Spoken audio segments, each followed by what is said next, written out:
This is Douglas Bickford. It is the 7th of June, 2021 at 6:42 a.m. here in Klamath Falls, Oregon, my hometown. I am so happy to be back. Got a beautiful 100-year-old house, paid for in cash. This is what has happened to me in 7 months. Because I'm being rewarded because I left a toxic relationship by God, who I call the Great Spirit.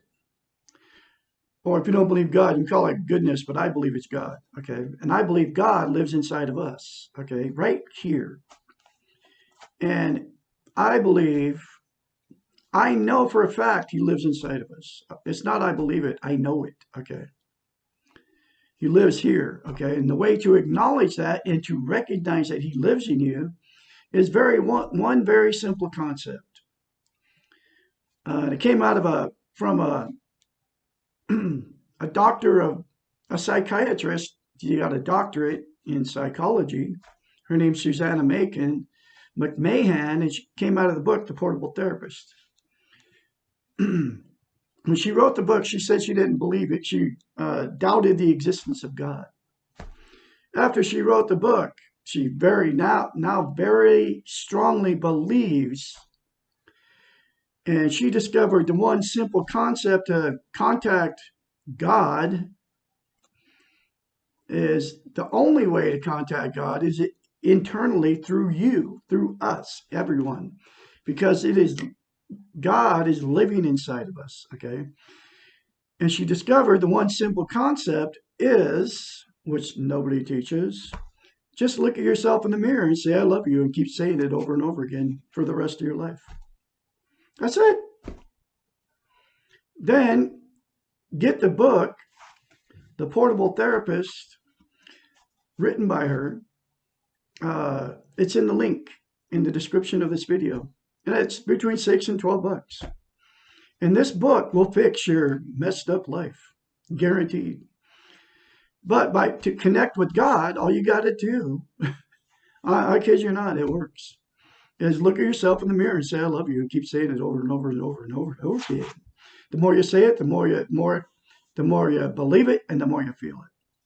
And it comes from down in here. And then when you go out in the public, I mean, it happened to me, I don't know. I noticed it after like doing it for maybe a couple weeks, maybe. I don't know. Because I noticed it, I was different around people in a grocery store. That's the first place I noticed it. But now I notice it every time I go out because I say it every day. Okay. And I have for about probably 6 months now. And I can't even shut my mouth. It's almost like I'm on drugs or something. And it's like I just want to talk to people. I want to get in their brain. I want to see how they're doing. I ask them how they're doing and ask them all these personal questions. I tell them all kinds of personal stuff about me. I mean, it's like I'm open to. I can now talk about my feelings. I never used to be able to do that. And so what happened to me was 4 years ago, I got in a toxic relationship, fourth marriage, right? Okay, now this is Bubbles. She keeps bugging me. That's Bubble. Say hi, Bubble. Now, here's the thing. You know how little animals run around? They're all innocent and everything, just like little kids. They'll say hi to anybody, and the animal has unconditional love, right? Like I could hit her, abuse her, she still love me.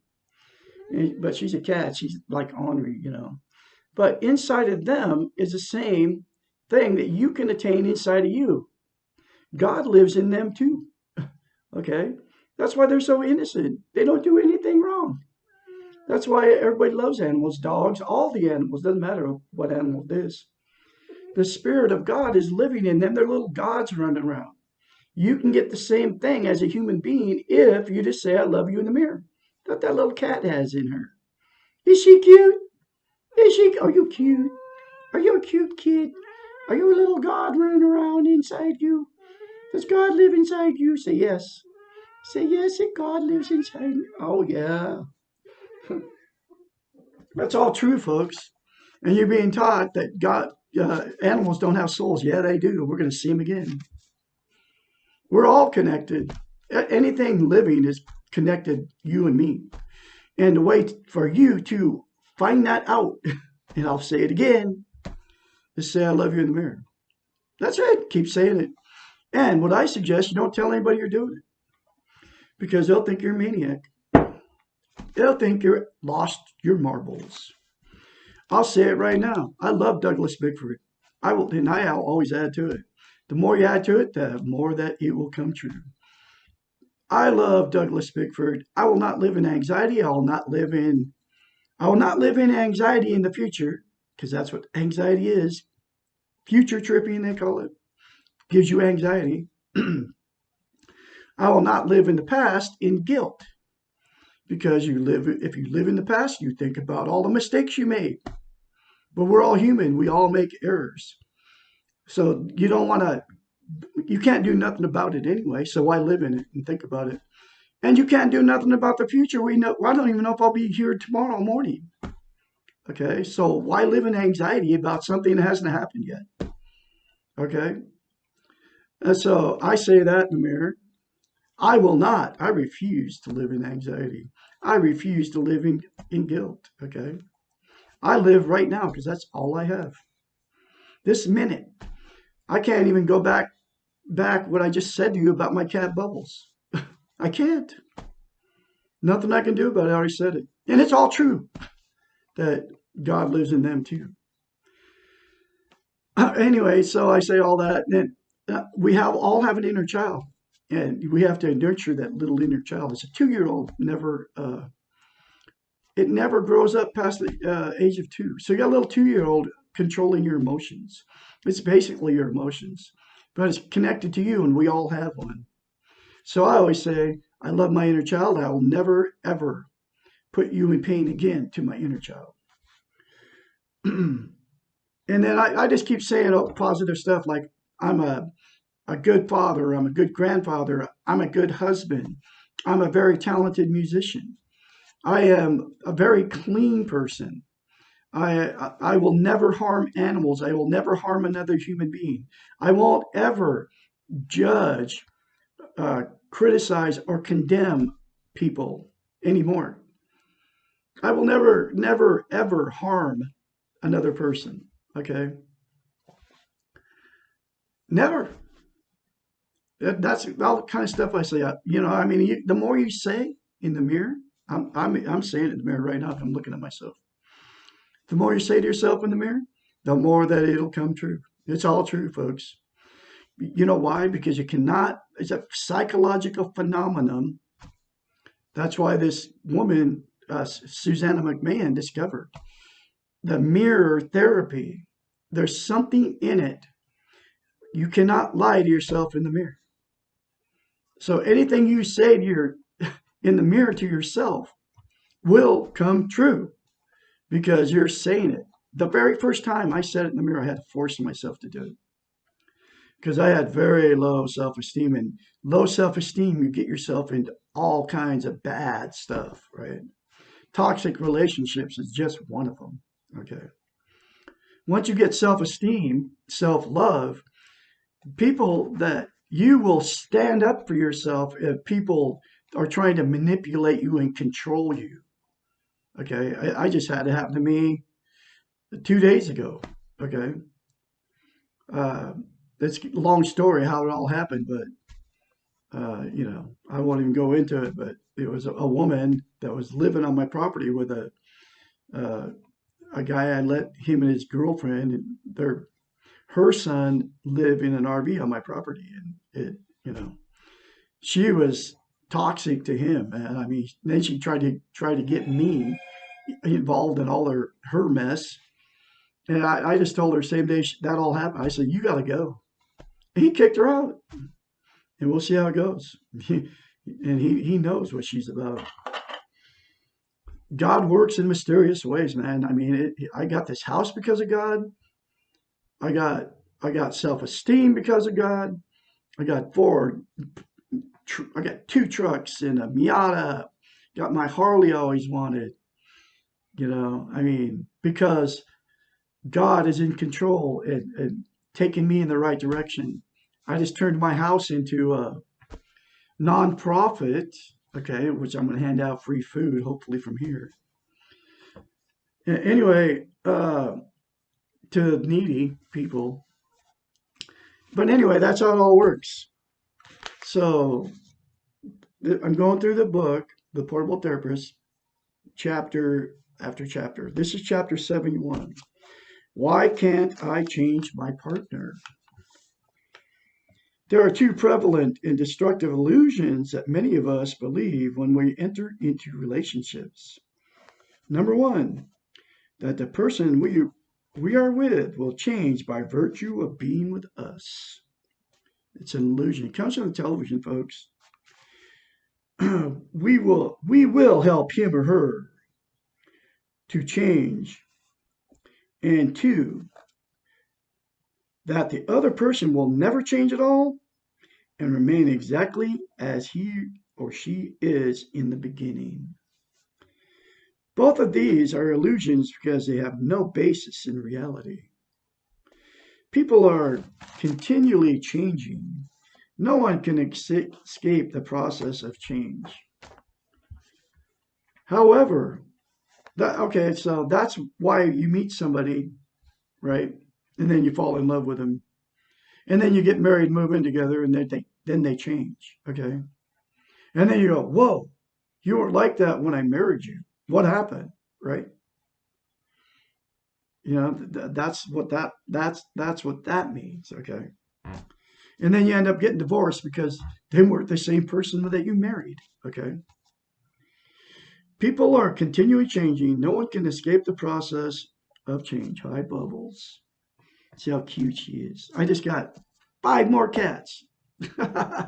3 kittens and 2, and they're 1 male and another female. And I lost all my cat, or 4 of my cats in that toxic relationship. My wife, ex to be, shot one of them in the back of the head, okay, and killed one of them. His name was Bear. So I just got me another, and he was all black, and I just got me another all black cat, and I named him Bear. And the other one that she killed, it was her fault, she made him go outside.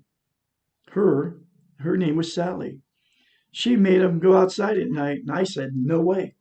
But me and my low self-esteem, I let her do it. I let her kill my cat with a gun. And then because of my low self-esteem, I didn't want to say no to her. And then because I didn't want to say no to her about throwing the cats out at night, okay, because I wanted to save the relationship because of my no self-esteem, uh, I lost Sally because of her. It was all her fault. So I got another, she was a little black and white cat.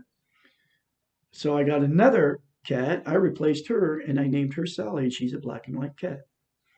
This is Bubbles. I saved her. She would have been the next one to get ate by a coyote or whatever.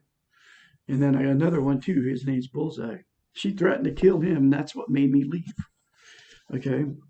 Anyway, however, no one can change anyone else. We can only change ourselves. We can make new choices and reprioritize our values, but we can never predict what our partners will choose to change. The most we can do is provide role models for our significant others and to encourage them in their efforts. We can try to provide a safe environment conducive to change, but none of the above guarantee you that the other will change in the manner that we would choose for them. Being powerful enough to change others is the fallacy of codependence and often small children.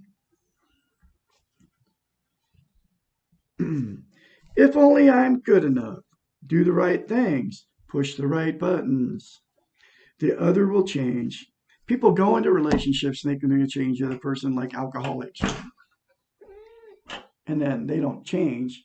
And then the relationship gets destroyed by the alcohol. Okay, just with an alcoholic. I've been clean of that toxic relationship for 7 months. Woohoo! I made it. And I didn't get in another relationship to mask the pain of losing that one. Okay. So every day I'm just getting, the pain is going away more and more. Okay. Demanding, cajoling, manipulating, threatening, or ordering, or begging and bargaining for the other to change only produces a discouraging and destructive environment. When we are engaged in all this negativity, we are changing ourselves for the worst. We are doing less than the best for ourselves, and we are engaged in behaviors that are not conducive to our own self-esteem. The irony here is that the partner usually continues to do whatever he or she wants to do, but now feels justified in blaming us for producing so much negativity in such a destructive environment. Do not get caught up in the amateur therapy trap. Even if, or especially if, your partner is asking you to be the change agent. Do not do it. Professionals in the field quickly learn not to be their own family's therapist. Only amateurs believe they can be therapists for their close relations. You cannot be objective about those that you are involved with. It is impossible to provide consistent, unconditional acceptance to someone who is intimately connected with your own quality of life. It is difficult to put yourself in an expert position and also maintain equality and balance in the relationship. If you are asked to be the change helper, the best you can do is support and encourage the other to seek expert help. Again, take care of yourself first. Take responsibility for your life. Do what you have to do to ensure that your life is the best it can be. This sounds deceptively simple, but it is not easy. Focus your needs for change on what you can change, what you can control, you yourself. Practice acceptance first towards yourself and then towards your partner. If you absolutely cannot accept your partner as is, and if he or she shows no inclination to want to work on change, then make some choices. Leave if necessary. Remember, it is your choice to be in this relationship. This is powerful stuff, folks. This book will change your life. It changed my life. It's over 7 months now for me. November 2nd, 2020. I left. Because there's no fixing her in all her dysfunction. She had no self-esteem. Neither does her mother who lived with us, or her brothers that lived with us, nor her daughter that threatened to beat me up at her dad's funeral, or her husband who also threatened to beat me up at the dad's funeral, who wouldn't allow Cassandra to see her own grandchildren because she married me. That's like the dysfunction of dysfunction. If you're in one of those relationships, get out and get self-esteem. You can't do nothing about it. It will never change. Douglas Bickford will have more for you later. You have a great day.